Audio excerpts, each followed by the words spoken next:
we're going to have right here in our radio studio this afternoon. I want to introduce Janine Stange to you. Janine is traveling way too much. You've been traveling all over the country. Yes, I have. Yeah, and you are singing the national anthem in each of the 50 states. Yes. And guess what today is? What state?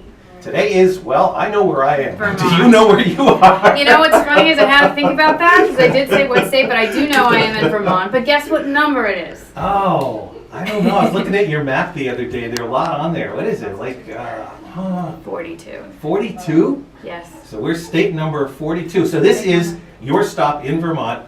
You're going to be singing the I national literally anthem just crossed the state line. on Vermont soil right here. So tell us a little bit about this project. First off, why the national anthem? The national anthem turns 200 on September 14th. Okay. So I always wanted to sing the anthem in all 50 states because I sang it ever since I was in high school. I love singing it. I fell in love with what it means and who it represents, or who represents it rather. And when I saw the anthem was turning 200, I said, well, that's my deadline. I need to finish by September 14th. It's sort of a self-inflicted deadline, but nevertheless, we're making it happen. Hang on a sec. So it's been a really awesome experience driving here, just seeing that you guys have these kind of backdrops are gorgeous. So, You must have seen some pretty awesome country, though. I have. I'm Where- very fortunate. To In have. the other 41 states, where are some of the places that you sung in?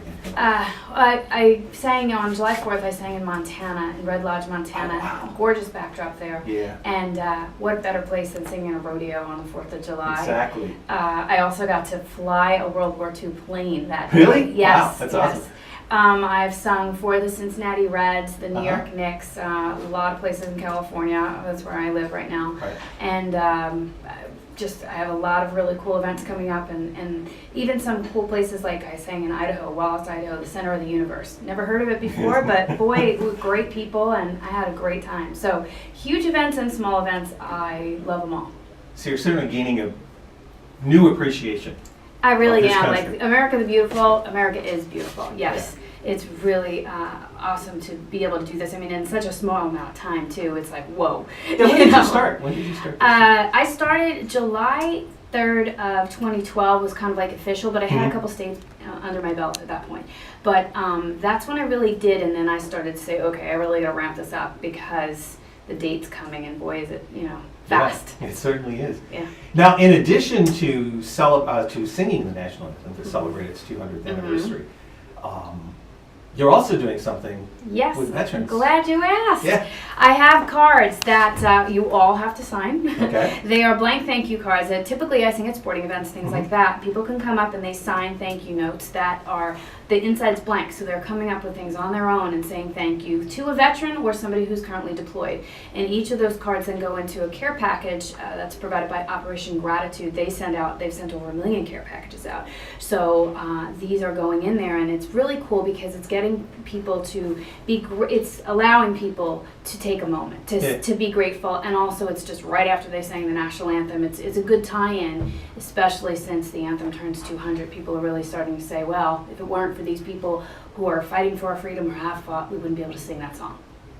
I was looking at some facts on the national anthem earlier today, and I didn't realize, and I don't know if most people realize, it wasn't the national anthem until 1934, I think. Yeah, it didn't become but the poem was written. The poem was lyrics, written right, in but it took a little bit yeah. of time to become a very good history. And I had, obviously knew the story of Francis Scott Key at Fort McHenry, Yes. but I didn't know the story.